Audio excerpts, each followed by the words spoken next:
오늘 우리에게 주신 하나님의 말씀 요한일서 5장 13절 말씀을 우리 같이 봉독해 올립니다. 내가 하나님의 아들을 쓰는 것은 너희와 너희에게 있음을 알아서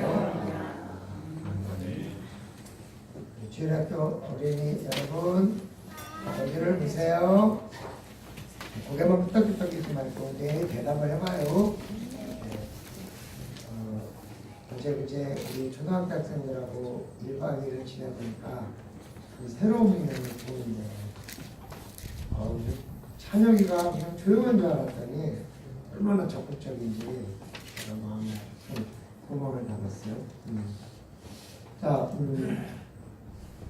겨울에는 하나도 없는 것 같이 다 이렇게 쫙 말라있지만 이제 조금 있으면 땅속에서 파란 풀들이 나와요. 그리고 그게 이제 나무도 누렇게 죽은 것 같이 다 그렇지만 조금 더 있으면 그 나무 가지 사이에서 요만한 몽우리들이 올라왔다가 거기에 턱 터지면서 파란 이파리가 탁 나와요. 그죠? 그래 안 그래? 그렇죠? 네. 대답 좀 해봐. 그렇죠? 네.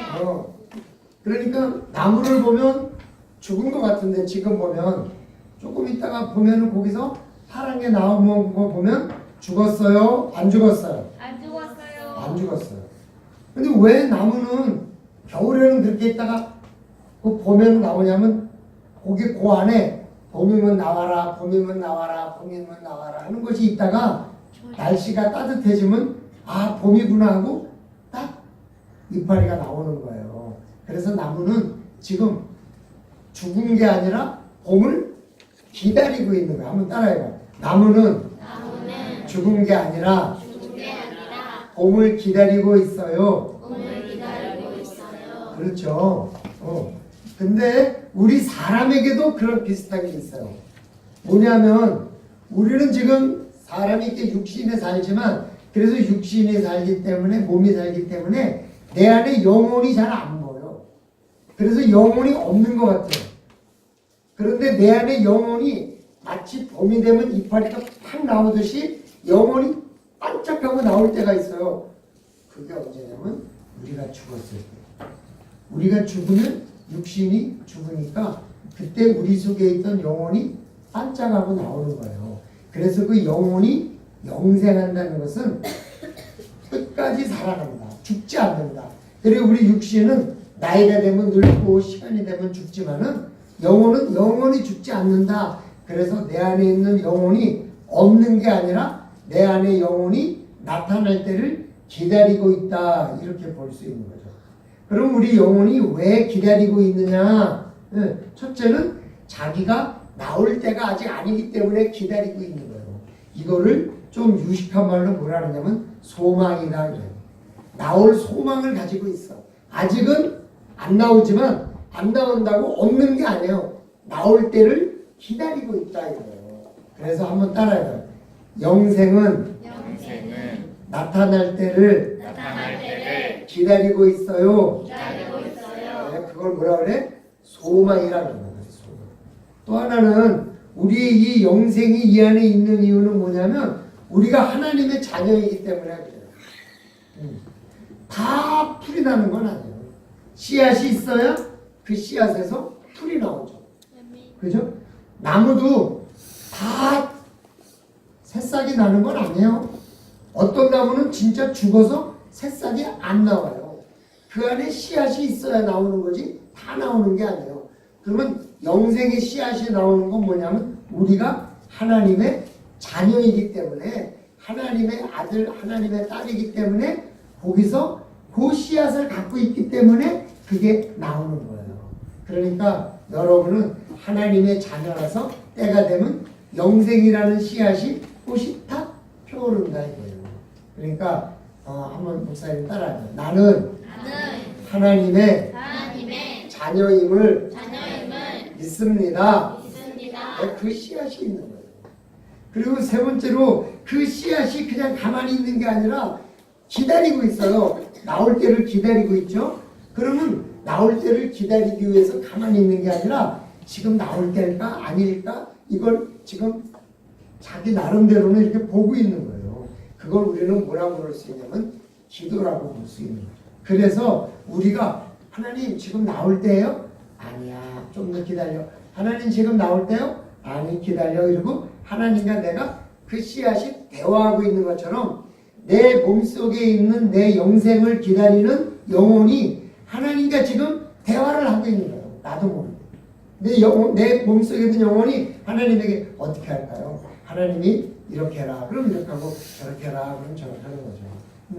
그래서 여러분들은 항상 내 영혼이 하나님과 기도를 하면서 기다리고 있는데 언제 나올 거를 씨앗을 갖고 있고 그 씨앗은 하나님의 자녀이기 때문에 소망을 가지고 나올 때를 기다리고 있다. 이걸 늘 기억해야 돼요. 그래서 여러분은 지금은 그냥 육신인 것 같아도 영혼이 없는 것 같아도 여러분 몸속에 영혼이 있어서 언젠가 그 영혼이 씨앗을 탁 피우듯이 탁 피우게 되면 영생의 영혼의 길로 간다는 것을 믿고 항상 나는 영생할 영혼이 내 안에 있구나 이렇게 믿고 늘 하나님 안에서 소망을 가지고 생활하시기를 주님의 이름으로 축복합니다. 네. 한번 다 일어나 보세요.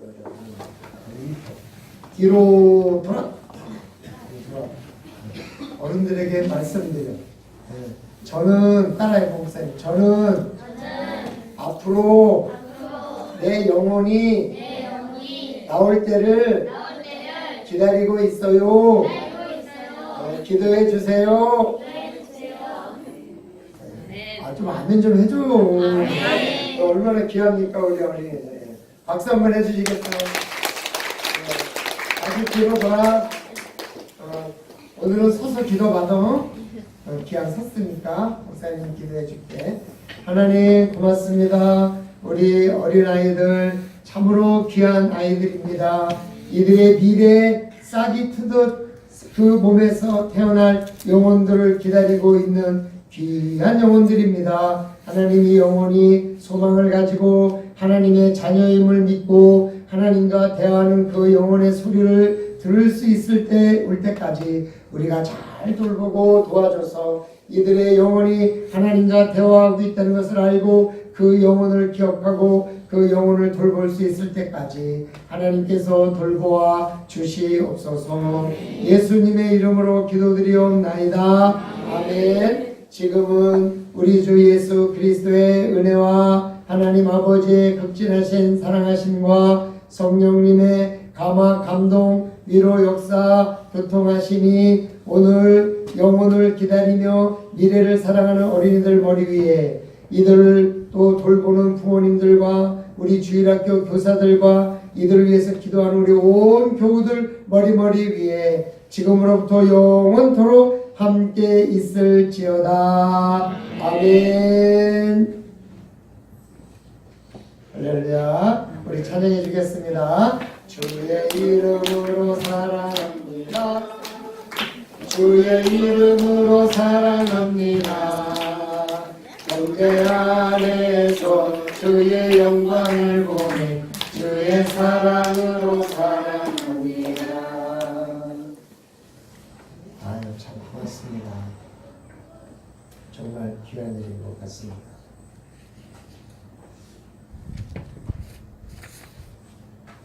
아프리카 사막에서 사역하는 선교사님이 사막이니까 아무것도 없는 데서 집을 짓고 살았는데 이제 물을 공급해 먹으면 반드시 그 물을 버려야 되니까 물을 여기저기 버리면 지저분하니까 우리나라 사람들 습관대로 하수구처럼 모래를 이렇게 좀 구덩이 비슷한 걸 만들어 놓고 물을 항상 거기다가 부어서 그 찌꺼기와 함께 이렇게 물을 부으면 찌꺼기가 어느 정도 생기면 그걸 이렇게 해서 하고 그런 습관을 가지고 항상 물을 거기다 부었답니다.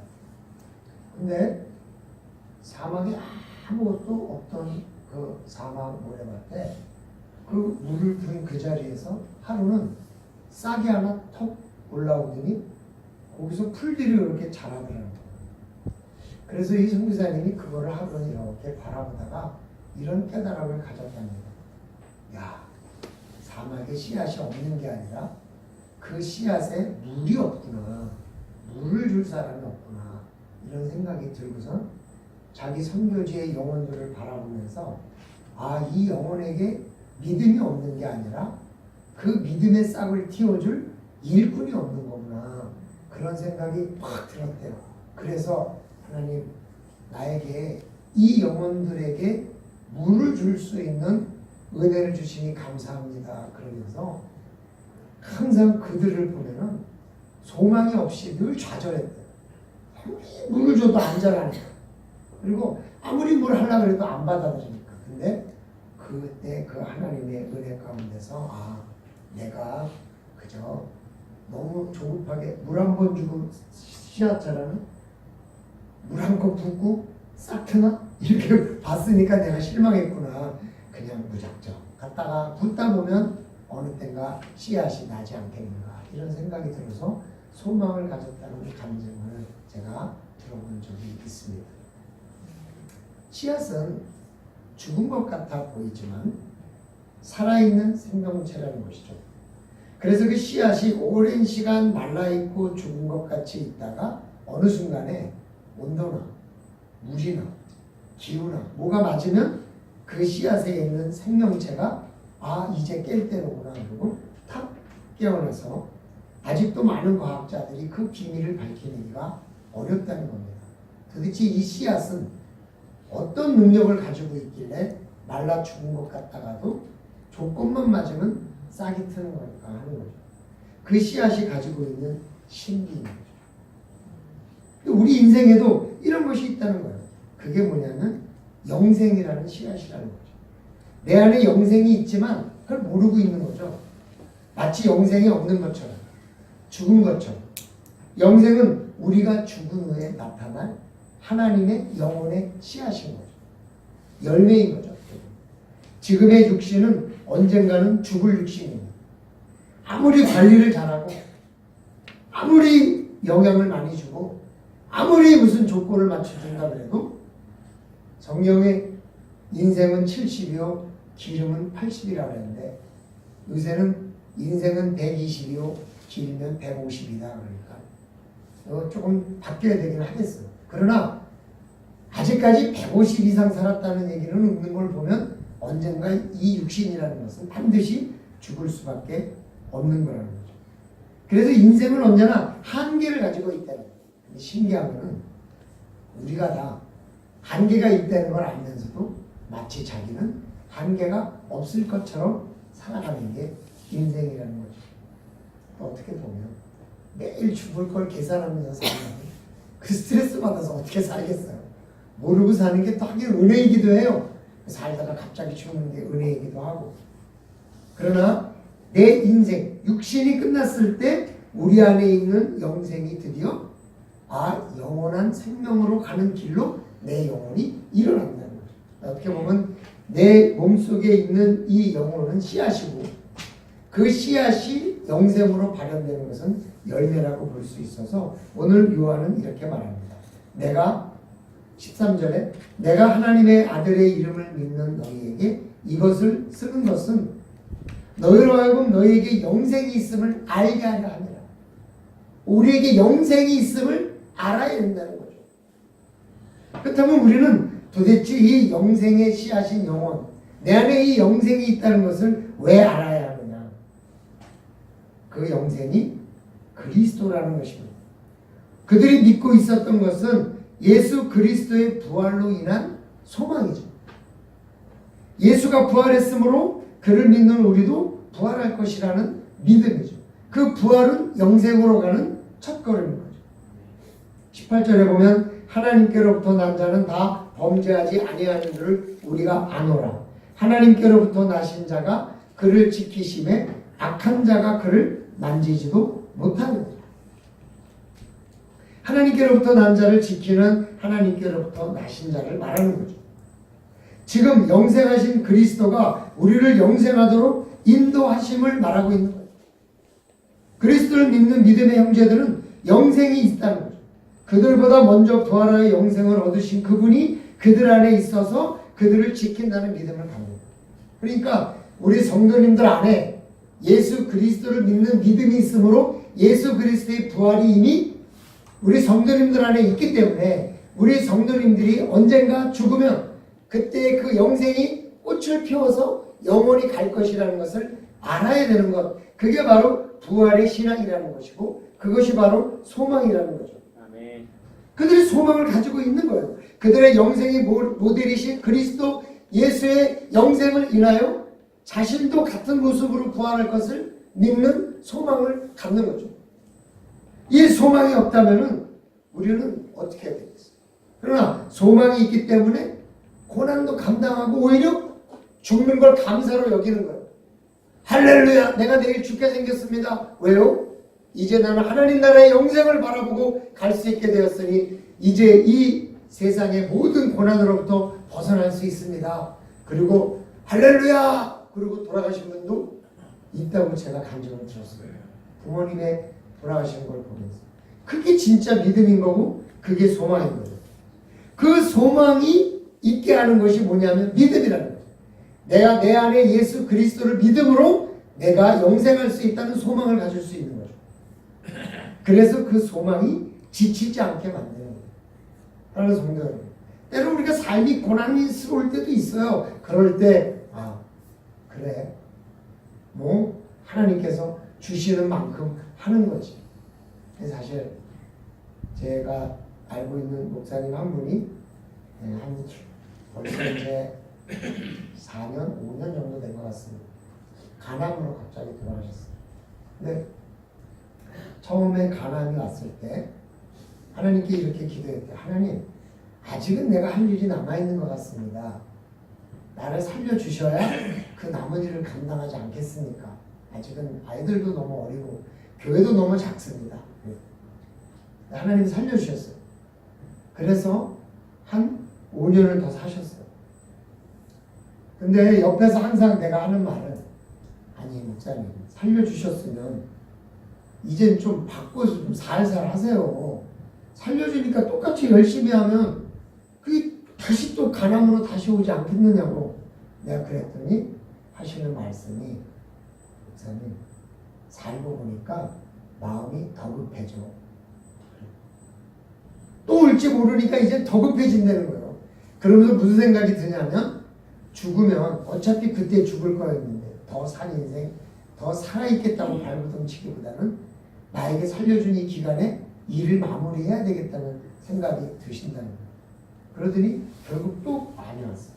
다시 2차.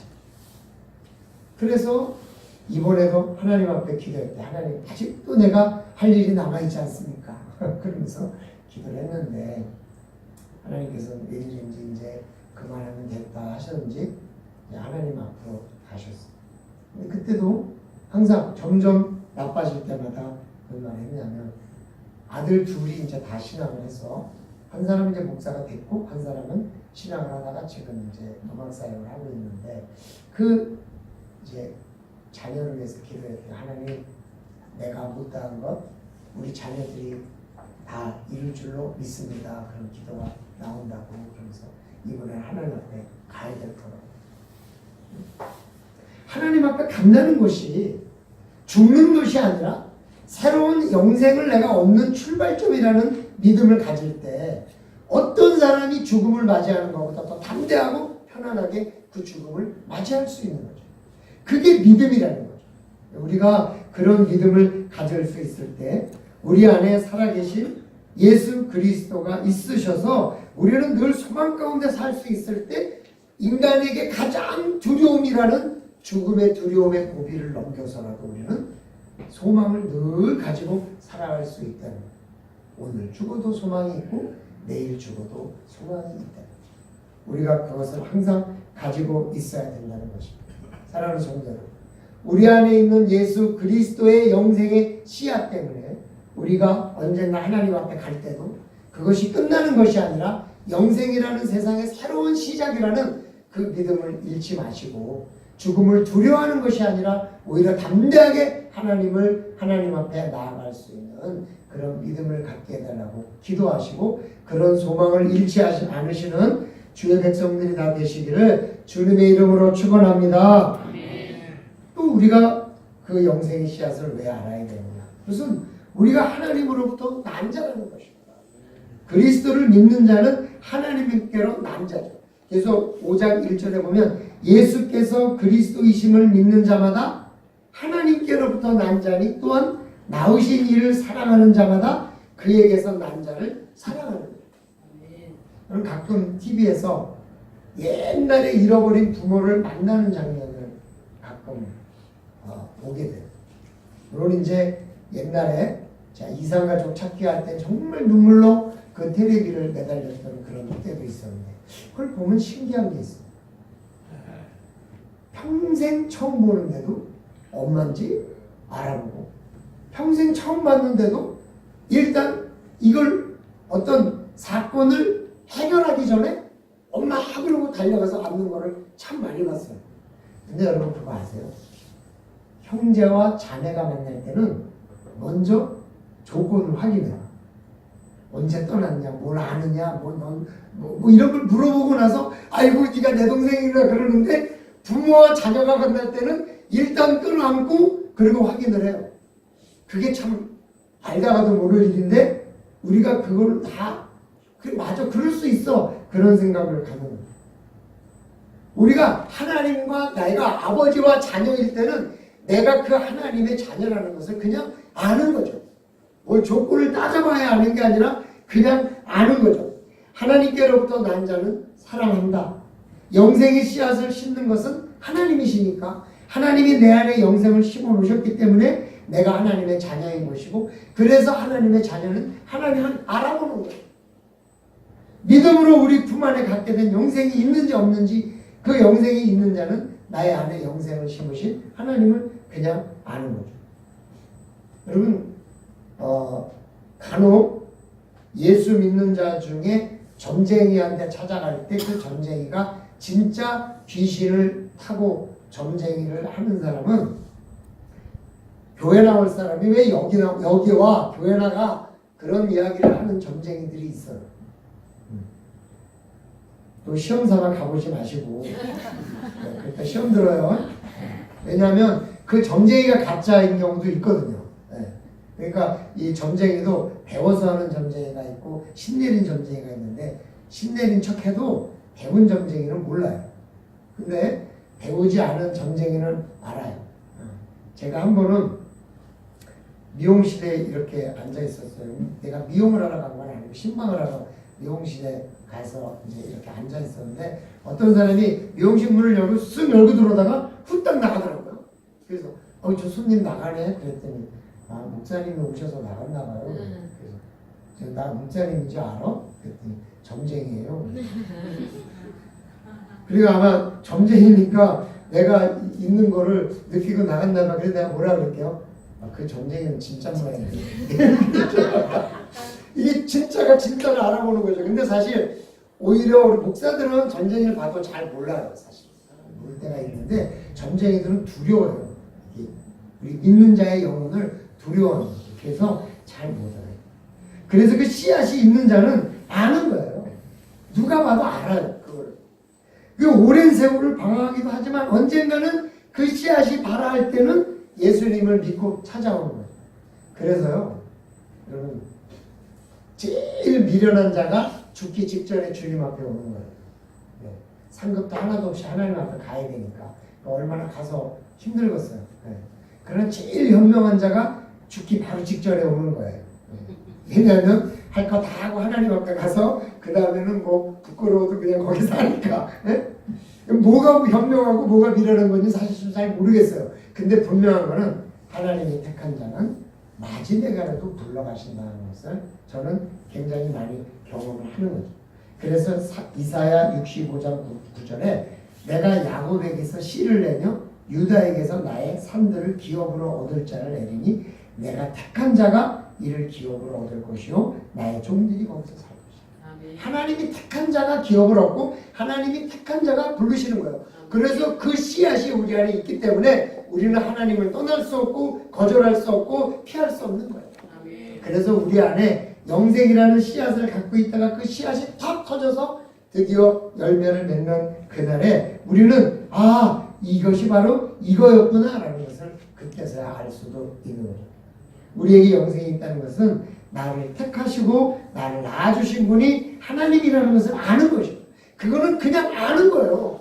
누가 가르쳐줘서 아는 게 아니라 그냥 생전 처음 봐도 부모를 만나면 엄마 그러고 가서 안기듯이 아들아 그러고 찾아오는 것이, 우리가 보면 얼굴이 너무 비슷해서 설명 안 해도 알 수도 있어요. 그런데 정말 그들이 그렇게 아는 것처럼 우리가 그걸 아는 거예요. 그래서 우리를 택하시고 우리를 낳아주신 하나님께 감사하는 그런 신앙의 성도들이 되셔서 이렇게 미리 영생의 싹을 잘 돌봐주시는 그런 영혼들이 되게 하심을 감사하는 주의 백성들이 되시기를 주님의 이름으로 축원합니다. 또 우리가 그 영생의 씨앗을 왜 알아야 되느냐? 그것은 우리가 구하는 것을 들어주시는 거예요. 영생의 씨앗이 없다면 우리는 하나님께로부터 난 자도 아니고 그리스도도 없어요. 하나님과 아무런 관계도 없어요. 내가 그냥 길 가다가 아무 사람한테 가서 아줌마 나 용돈 줘요 그러면 아무도 안 줘요. 왜? 나랑 아무 관계가 없으니까. 그러나 내 부모에게 가서 용돈을 달라 그러면 줘요. 왜? 자녀니까. 부모니까. 똑같아요. 우리가 영생의 씨앗을 갖고 있고 그 영생의 씨앗을 씌는 하나님이 내 아버지이기 때문에 내가 하나님 앞에 기도하는 거예요. 하나님 주세요. 그러면 주시는 거예요. 어쩔 때는요, 이 기도하는 걸 이제 개인 기도 이렇게 하실 때 어쩌다 이렇게 들으면 저렇게 뭔 배짱으로 기도할까 이런 생각이 들 때가 가끔 있어요. 네. 그런데 이렇게 생각해 보면 자녀니까 그런 배짱이 있는 거죠. 아니 내가 하나님 앞에 뭐 한 게 있다고 그렇게 막 달라고 떼를 쓰겠어요? 그러나 자녀가 부모에게 뭘 해줘서 떼를 써요? 그냥 자녀니까 떼를 쓰는 거죠. 그럼 우리가 하나님의 자녀니까 그냥 떼를 쓰는 거지 꼭 하나님 앞에 뭐를 해드려서 떼를 쓰는 건 아니죠. 그러니까 우리는 그냥 떼를 쓰는 거예요. 왜? 하나님의 자녀니까. 그게 기도라는 거죠. 그 기도를 들으시는 하나님이 왜 우리의 기도를 들으시느냐? 우리에게 영생의 씨앗을 심는 하나님 아버지이기 때문에, 우리를 자녀 삼아주신 하나님이기 때문에 우리가 떼를 쓰는 거예요. 때로는 안 돼도 떼를 쓰는 거예요. 14절에 보니까 그를 향하여 우리가 가진 바 담대함은 이것이니 그의 뜻대로 무엇을 구하면 들으시니. 사실 여기다가 그의 뜻대로를 싹 빼고 싶어요. 무엇이든지 구하면 들으시니. 왜요? 우리의 아버지시니까. 이 말씀 우리가 그의 뜻이 무엇인지 물으면 그는 그 질문을 받아주죠. 저는 요새 갑자기 그 말씀에 은혜가 됐어요. 어떻게 보면은 우리는 자꾸 하나님 앞에 뭔가 해야 내가 받을 거 있다는 생각이 사실 좀 있어요. 기브 앤 테이크니까. 근데 그게 아니라 그냥 내가 하나님의 자녀라는 사실만 가지고도 충분히 받을 자격이 있으니까. 때로는 우리가 하나님의 자녀라는 그 마음, 하나님이 우리 아버지라는 그 마음만 드리면 하나님께서 그냥 우리에게 너무 풍성한 것을 많이 주시는데 우리는 자꾸 뭔가 해야지만 받을 수 있다는 생각이 있으니까 죄를 지면 안 될 것 같아요. 뭔가 착한 일을 해야만 하나님이 주실 것 같은 생각이 드는 거죠. 그럴 때 자녀 생각을 해보세요. 자녀가 착하다고 해서 사탕 주고 밉다 그래서 안 주는 자녀는 사실 없죠. 좀 오히려 우리 부모님들이 요새는 뭐 그렇지 않지만 옛날에는 자녀가 여럿이면 마음 쓰이는 자녀가 있는데 그 마음 쓰이는 자녀는 나한테 잘하는 자녀가 아니라 나한테 잘 못하고 늘 힘들고 어려운 자녀에게 마음이 많이 가는 거죠. 그래서 아픈 손가락이라는 얘기가 그래서 있는 거잖아요. 그러니까 우리는 언제나 그 마음이죠. 그러니까 하나님은 아픈 손가락이 있는 거죠. 제가 재미난 얘기를 들었어요. 고속도로를 오다 보면 그 고속도로 휴게소들이 쭉 있는데 원래 우리나라처럼 고속도로 휴게소가 저렇게 휘황찬란하고 별 희한한 것도 다 있는 휴게소는 별로 없어 보여요. 제가 미국을 뭐 그래도 좀 선교 때문에 나가봤는데 어느 나라 휴게소를 가봐도 우리나라 같이 어마어마무지한 휴게소는 없어 보여요. 요즘은 이제 필리핀 같은 데서는 그런 휴게소들이 조금 생기긴 해요. 우리나라 휴게소 가면 뭐 별게 다 있잖아요. 근데 하루는 그 이영자라는 연예인이 그 휴게소마다 어떤 음식이 맛있다는 것을 홍보해가지고 그 한국도로공사에서 대단히 감사하는 감사장을 줬다고 해요. 휴게소에 사람들이 너무 많이 들리는데요. 또 휴게소 음식을 먹으려고 목적 없이 고속도로를 타는 사람도 상당수가 있는 거예요. 참 세상이 희한한 세상이죠.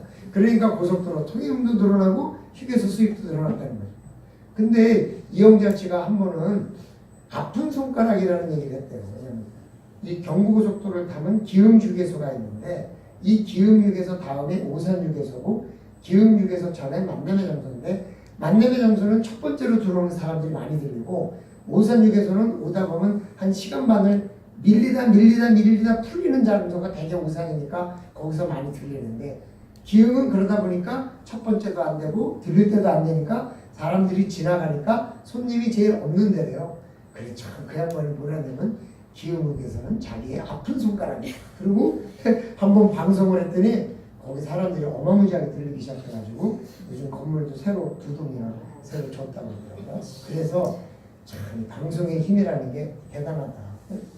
세상에 그런 사람도 아픈 손가락이라는 말 한마디에 그렇게 사람들이 또 많이 가서 거기 팔아주고 하는데 우리 하나님이 아픈 손가락을 그냥 내두겠어요? 그러니까 내가 좀 못해도 내가 하나님의 자녀라는 사실만 가지고도 하나님께서는 우리에게 너무나 많은 걸 주시는 거죠. 예전에는 고아원이 많았잖아요. 그래서 6.25 전쟁을 겪으면서 부모를 잃고 잃어버린 아이들도 많았기 때문에 이 기독교에서 또 선교단체에서 고아원을 많이 세우고 그 고아원을 통해서 많이 했죠. 그 고아원들이 수없이 많은데요. 그 고아원에서도 아이들이 나름대로 자기들의 그 계열을 구축하고 그 안에서도 힘이 있었다는 거예요. 그 힘이 뭐냐면 원장 선생님하고 가까우면 가까울수록 그 아이들에게 힘이 있었대요. 왜냐하면 뭘 하나 얻어와도 그 아이가 얻어오고 또 어디 가서 보래. 그러니까 원장 선생님에게 기업을 받는 아이일수록 그 고아들 세계에서의 힘이 있었다는 것을 옛날에 고아였던 어떤 분이 얘기하면서 참 지금 생각해보면 그게 무슨 권력이라고 그걸 가지고 사람들을 괴롭히고 그랬었는지 모르겠다는 이야기를 하는 걸 제가 들었거든요. 하다못해 고아들도 원장과는 친하면 힘이 있는데 우리는 만유의 주제이신 하나님의 자녀라는 백이 있으니까 좀 권세도 좀 부려보면 어떨까 싶은 생각도 살짝 드는 거죠. 우리는 그 영생의 씨앗을 갖고 있기 때문에 우리 기도를 들으시는 하나님이 있고 그 기도를 들으시는 그 하나님은 비록 내가 죄인일지라도 아픈 손가락을 돌봐주듯이 돌봐주실 테니 믿음을 가지시고 하나님 앞에 영생의 씨앗이 있는 자와 같이 담대하게 하나님께 기도해 주셔서 필요한 것들을 얻으실 수 있는 주의 백성들이 되시기를 주님의 이름으로 축원합니다. 그리고 그 영생의 씨앗은요 회복의 가능성이 있다는 거죠. 죽은 나무도요 진짜 죽었으면 다 베어버릴 거예요. 그러나 봄이 되면 씨앗이 나올 걸 알기 때문에 기다리고 있는 거예요. 그게 희망이라는 거죠. 영생의 씨앗이 없으면 희망이 없지만 영생의 씨앗은 있기 때문에 우리는 죽으면 천국에서 다시 태어날 것이라는 희망이 있는 거죠. 형제의 죄가 보이면 그 죄를 용서해달라고 구하는 거죠. 왜? 다시 태어날 거기 때문에. 하나님을 부인하고 성령을 회관하는 죄만 아니라면 우리는 그 형제가 다시 태어날 것이라는 것을 아는 거죠. 사람들은 죄를 덮는 것이 좋은 것이다 말이에요. 그리스도 안의 형제들은 죄를 덮지만 말고 그 죄를 오히려 드러내서 회개함으로써 하나님 앞에 용서받을 수 있는 겁니다. 그러므로 영생의 씨앗을 가지고 있는 사람들의 기도를 들으시고 생명을 허락하시고 그 기도를 응답해서 우리를 죽은 자가 아니라 산 자로 다시 회복해 주실 소망을 우리가 갖고 있기 때문에 우리는 항상 힘이 있는 거죠. 여러분 믿음이 조금 깔아앉았다는 생각이 드세요? 괜찮아요. 다시 일어날 소망이 있는 거예요. 왜? 그 안에는 영생의 씨앗이 있기 때문에 그런 거예요. 요즘 조금 맥이 빠졌어요? 괜찮아요. 맥이 빠질 때도 있으면 다시 일어날 때도 있을 거예요. 그런 희망을 우리가 갖는 거예요. 그런 희망이 없으면 목회자가 어떻게 다 기도하겠어요. 희망이 빠진 사람마다 하나씩 하나씩 골라서 저걸로 다 빼버려야죠. 그러나 또 힘이 들 때도 있지만 언젠가 또 다시 회복하겠지. 그런 마음을 가지고 기도의 씨앗을, 기도의 물을 그 씨앗에게 계속 뿌리고 있는 거예요. 왜? 다시 일어날 것이라는 희망을 잃지 않았기 때문에. 그 힘을 잃지 않는 게 굉장히 중요합니다. 우리 성도님들도 혹시 말이죠. 지금 희망을 좀 잃어버린 것 같은 사람이 있으면 그래도 계속 기도에 물을 주세요. 네? 그러면 사막에서도 씨앗이 나오는데 아니 영생의 씨앗을 심은 사람이 회복이 안 되겠어요? 반드시 될 줄로 믿습니다. 그래서 자기 자신에게도 기도의 물을 주고 또 부족한 사람에게도 기도의 물을 줘서 내 안에 심겨진 영생의 씨앗이 꽃이 피우고 열매를 맺을 거라는 소망을 잃지 마시고 항상 승리하시는 주의 백성들이 되시기를 주님의 이름으로 축원합니다. 그러므로 영생의 씨앗이 있음을 우리의 출생이 근원을 하는 것, 우리가 구하는 것을 들어주시기 때문에 사명에 이르지 않는 죄를 범한 형제들을 위해서 기도하고 생명을 얻게 하는 주의 백성이 될 수 있다는 것이죠. 이 귀한 축복을 함께 누릴 수 있기를 주님의 이름으로 축원합니다. 사랑의 아버지 하나님 고맙습니다. 저희들에게 영생을 피울 수 있는 씨앗이 있기에 그 씨앗이 언젠가 피어오를 것이라는 기대와 소망을 가지고 기도의 물을 늘 주는 주의 백성들이 되어 주심에 감사를 드립니다. 오늘 나온 분들은 특별히 그 기도가 응답돼서 이제 오히려 물을 줘야 될 그런 신앙일지도 모르고, 그러나 교회를 정말 힘들게 나와서 아직은 누군가의 기도의 물이 필요한 사람일 수도 있습니다. 하나님, 우리가 서로 힘든 자를 위해서 기도하되 우리는 결코 희망을 버리지 않고 하나님 앞에 은혜를 누리는 주의 백성들이 되게 도와주시옵소서. 감사드리며 예수님의 이름으로 기도드리옵나이다. 아멘.